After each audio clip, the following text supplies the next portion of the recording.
우리 특세 두 번째 시간입니다. 부요함을 잃어버리는 이유라는 제목으로 말씀 증거합니다. 부요함을 잃어버리는 이유. 아담과 하와는 살며 복을 받은 존재가 아닙니다. 아담과 하와는 복을 받고 살기 시작한 존재입니다. 아담은 복 받기 위해 애쓴 사람이 아닙니다. 이미 주어진 복을 누리면서 살면 그만인 사람이었습니다. 이런 최초의 행복자인 아담에게 불행이 찾아왔습니다. 하나님의 임재의 처소인 모든 복의 근원인 에덴에서 쫓겨나게 되었습니다. 그 이유를 이제 창세기 3장은 이렇게 설명하고 있었습니다. 사탄의 꾀임이 있었다는 겁니다. 뱀에게 들어간 사탄이 하와를 찾아왔습니다. 그리고 선악을 알게 하는 나무의 열매를 먹어라. 그러면 그 열매를 먹는 그 순간 너는 하나님처럼 되리라 라고 말합니다. 그 얘기를 듣고 하와가 먹고 또 하와의 얘기를 듣고 아담이 먹는 일이 벌어지게 됩니다. 사단의 꾀임의 핵심이 무엇입니까? 너도 하나님처럼 된다라는 겁니다. 너도 하나님처럼 될 거야. 저는 이런 생각을 해보게 되었습니다. 아담이 하나님처럼 돼서 뭐 할 거냐는 거예요. 그렇죠? 아담이 대체 하나님처럼 돼서 뭐 할까요? 지금 아담은 만족의 상태입니다. 원하면 채워지는 지복의 상태입니다. 한 가지 불만이 있다면 외로움이 그에게 불만이었죠. 근데 그 외로움도 하와라고 하는 여인을 통해 채워지게 됩니다. 사실 그 상태에서 뭐 더 바랄 게 없는 그런 상태입니다. 그런데 뭐하러 하나님처럼 될까 하는 생각을 가져보았습니다. 또한 하나님이란 위치가 사실 기피 업종 아닙니까? 우리 하나님은 잠도 주무시지 못합니다. 매일 수억 명의 민원을 들어주셔야 됩니다. 얼마나 피곤한 직업입니까? 얼마나 고달픈 위치입니까? 근데 뭐하러 사서 고생하려고 하는지 모르겠습니다. 왜 하나님 데려가는지 모르겠습니다. 성경에 기록된 하나님은 정말 피곤한 하나님이잖아요. 독재 하나님이 아니라 정말 자기의 만족을 채우는 신이 아니라 사람의 필요를 채워주기 위해서 동분서주하시는 분이 하나님이란 말이에요. 저는 이런 하나님 되고 싶지 않아요. 너무 피곤해요. 너무 힘들어요. 너무 수고스러워요. 근데 굳이 아담은 그 피곤한 하나님이 되고자 했는지 저는 이해할 수가 없습니다. 그 사서 고생한다는 말이 있지 않습니까? 결국 하나님처럼 되겠다라고 하는 이 사서 고생의 결과가 무엇입니까? 바로 우리가 말하는 죄라는 것을 짓게 되는 거죠. 그 죄로 인해서 모든 풍성과 부요의 상태를 박탈당하게 됩니다. 이 땅의 모든 결핍은 바로 이 죄에서 비롯되는 것이죠. 죄라는 게 대체 뭡니까? 우리가 죄의 근본을 깨달아야 되죠. 죄의 속성을 깨달아야지만이 이 결핍의 질고를 끊을 수 있습니다. 창세기 3장에 나와 있는 이 죄의 속성은 두 가지로 요약할 수 있어요. 욕심과 교만입니다. 죄는 욕심과 교만의 속성을 가지고 있습니다. 욕심 때문에 부요함을 잃습니다. 욕심이란 게 뭡니까? 만족할 줄 모르는 마음이죠. 만족할 줄 모르는 거예요. 아담은 에덴의 삶에 만족하지 못했어요. 무엇이 들어갔기 때문에? 욕심이 들어갔기 때문이죠. 99마리 양 가진 주인이 한 마리 양을 가진 사람이 그 한 마리를 갖지 못해 불안해합니다. 도대체 만족을 모릅니다. 성경에 만족할 줄 모르는 욕심 때문에 넘어진 사람이 참 많습니다. 그 대표적인 예가 다윗 왕 아닙니까?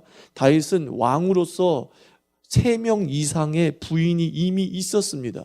만약에 부인을 더 얻으려고 한다면 미혼 중에서 얼마든지 얻을 수 있는 권력을 가진 사람입니다. 그런데 그 성욕을 이기지 못해서 그 성욕을 채우려고 하는 그 욕심 때문에 밧세바를 취하게 됩니다. 밧세바를 빼앗게 됩니다. 한 마리 양을 가진 자의 그 사랑을 빼앗습니다. 그 결과가 무엇입니까?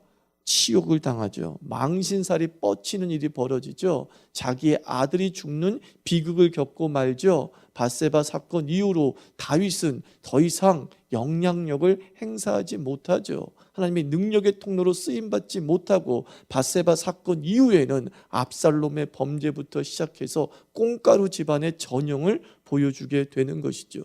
무엇 때문이죠? 욕심, 만족하지 못한, 남의 것들을 더 취하고자 하는 그것 때문에 도리어 더 잃어버리는 일이 벌어집니다. 또 한 명의 왕이 있죠. 아합 왕. 좋은 별장 많았습니다. 좀 새로 별장을 지어도 되는 부를 가지고 있었습니다. 그런데 왕궁 옆에 작은 나봇의 포도원이 너무 갖고 싶었습니다. 그래서 수단 방법 가리지 않고 더 가졌습니다. 나봇의 포도원을 빼앗았습니다. 결국 어떻게 됩니까? 하나님께서 그 나봇의 포도원을 빼앗은 그 아합을 비참하게 죽여버리지 않습니까? 얻고자 했을 때 더 잃어버리는 경우가 성경에 비일비재하게 많다는 겁니다. 성경은 말씀합니다. 욕심이 잉태한 즉 죄를 낳고 죄가 장성한 즉 어디에 이르러요? 사망에 이르게 되는 겁니다. 이 말씀은 헛말이 아닙니다. 지금을 죽이고 내일을 죽이는 죄가 바로 욕심이에요. 욕심. 쌓아두기만 하면 썩습니다. 창고를 열고 수문을 열어야 맑은 은총을 누릴 수 있는 겁니다. 꼭꼭꼭 가둬둔다고 해서 더 많은 물을 내 저수지에 채워야 하지라고 해서 부유해지는 것이 아니라는 겁니다. 흘러가야지. 채울 때와 나눌 때를 분별하면 우리의 에덴을 잃지 않게 되는 것입니다. 죄는 우리 속에 들어와서 부족해, 더 가져야 돼 라고 말하는데 결국 더 갖게 되는 것이 아니라 더 가진 것으로 말미암아 다 잃어버리는 역사가 일어나게 됩니다. 더 가지려다가 다 잃겠습니까? 한번 생각해 볼 필요가 있는 겁니다. 또 하나 죄의 속성은 무엇입니까? 교만입니다. 교만 때문에 우리의 부유함을 잃는 것이죠. 교만이 뭐냐? 저는 교만을 과대평가다라고 생각합니다. 하나님께서 사단이 아담에게 불어넣어준, 하와에게 불어주는 마음이 그거예요. 너는 이 인간으로 만족해서는 안 되는 존재야 라는 것이죠. 너는 대단한 존재야 라고 과대평가를 심어주게 되는 것입니다. 그래서 이 과대평가한 교만은 세 가지 불평으로 드러나고 있다 저는 생각을 합니다. 이 교만이 세 가지 불평으로 드러나는데 그 첫째가 뭐냐? 교만은 자리불평하게 합니다. 내가 이런 곳에 있어야 할 사람이 아니라고 생각합니다. 남의 턱이 커 보인다고 다른 사람의 자리가 내 자리여야 한다고 생각합니다. 그리고 빼앗겼다는 피해의식에 사로잡혀 있습니다. 항상 회사에 가서도 저 아이디어는 내 아이디어였는데 내가 저 아이디어만 제대로 주장했으면 내가 부장 자리에 벌써 올랐을 테인데 이 피해망상과 과대망상이 함께 오면서 날마다 자리불평하는 거예요. 내가 있어야 될 곳은 여기가 아니야. 저 윗자리야. 이것이 교만이 나타나고 있는 하나의 불평이죠. 두 번째 불평이 무엇이냐? 교만이 나타나면 환경 불평을 합니다. 왕년을 거들먹거리면서 내가 노력을 안 해서 그러지 마음만 먹으면 할 수 있다는 거예요. 좋아요. 여기까지는 좋아요. 의지와 노력의 부족이라고 여기기 때문이죠. 그러나 반드시 교만은 희생양을 찾는 겁니다. 결국 남 탓하게 되는 거죠. 환경 탓하게 되는 거죠. 세상이 날 도와주지 않는다. 또는 비빌 언덕만 있으면 나는 일어설 수 있다. 그런 마음 갖고 있는 거예요. 그건 열등감이 아니라 사실은 교만이라는 거예요. 교만은 끝없이 환경을 불평하게 만드는 것입니다. 남 탓을 하게 만드는 것입니다. 그러면서 세 번째가 무엇입니까? 교만은 지인 불평으로 나타나더라고요. 주위 사람을 피곤하게 합니다. 남들이 날 도와주지 않는다는 거예요. 나를 밀어주지 않는다는 거예요. 나를 믿어주지 않는다는 거예요. 끝없이 밀어주지 않는다, 믿어주지 않는다 하면서 주위 사람을 피곤하게 만드는 겁니다. 그게 뭔지 아세요? 교만이에요. 이렇게 교만 때문에 우리가 자리 불평하고 환경 불평하고 지인 불평하고 있는 동안에 뭔가 얻은 것이 있느냐? 얻은 것 하나도 없다는 겁니다. 여전히 우리는 궁핍과 핍절 가운데 살아가고 있는 거예요.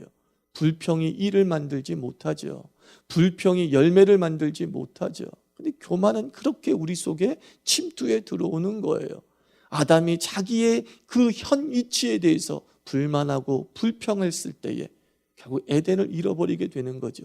생산적인 존재가 아니라 파괴적인 존재가 되고 만다는 것입니다.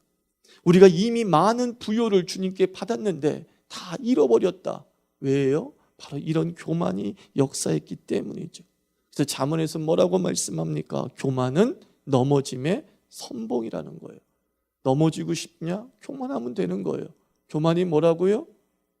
자리 불평하고 환경 불평하고 지인 불평하고 있으라는 겁니다. 그러면 그냥 넘어지는 겁니다.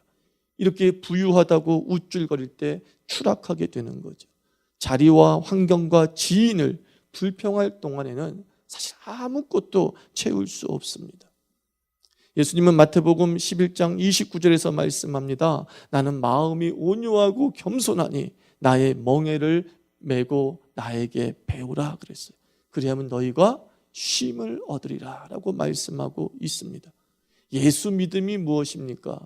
예수 믿음은 예수 따름 아닙니까? 예수의 인격을 온전히 체험할 때 욕심과 교만의 분요함에서 우리가 벗어날 수 있게 됩니다. 그리고 그 예수 만남을 통해서 쉼이라는 안정, 쉼이라는 여유를 얻을 수 있게 됩니다. 여러분, 쉰다는 것 누가 쉴 수 있죠? 가진 자가 쉴 수 있습니다. 아십니까? 부유한 자가 쉴 수 있습니다.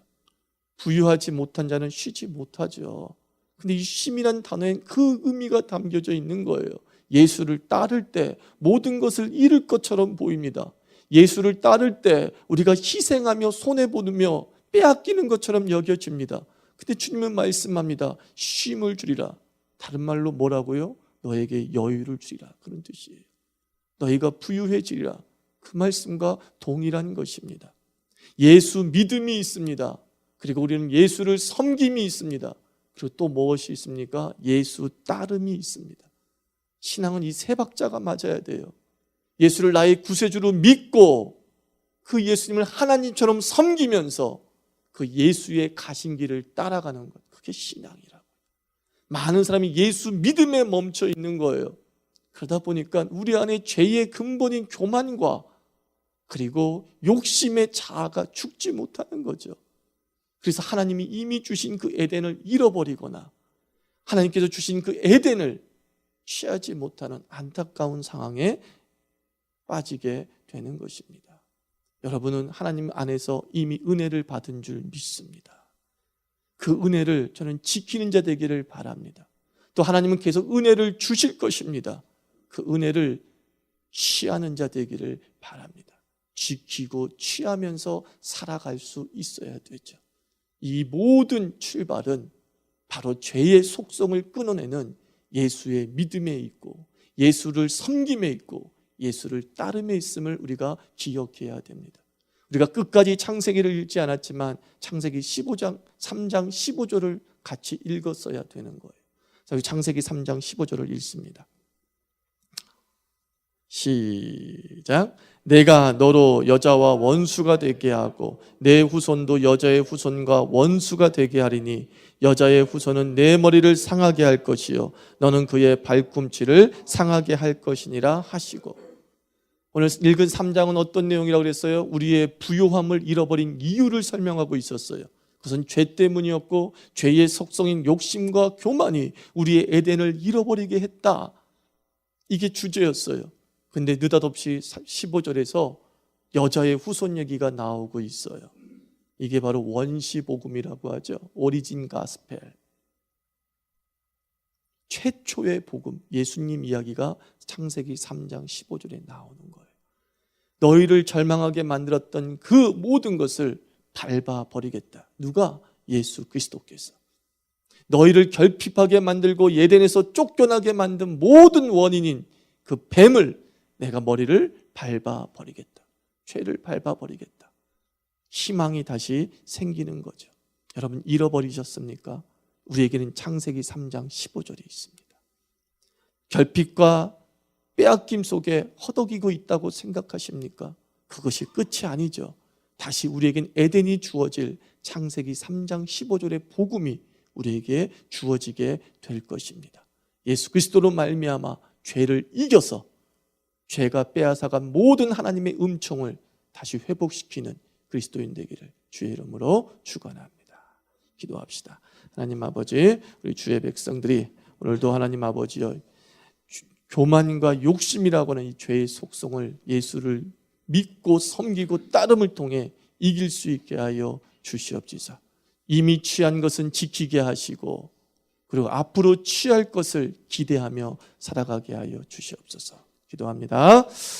하나님 아버지, 주여 감사합니다. 우리 하나님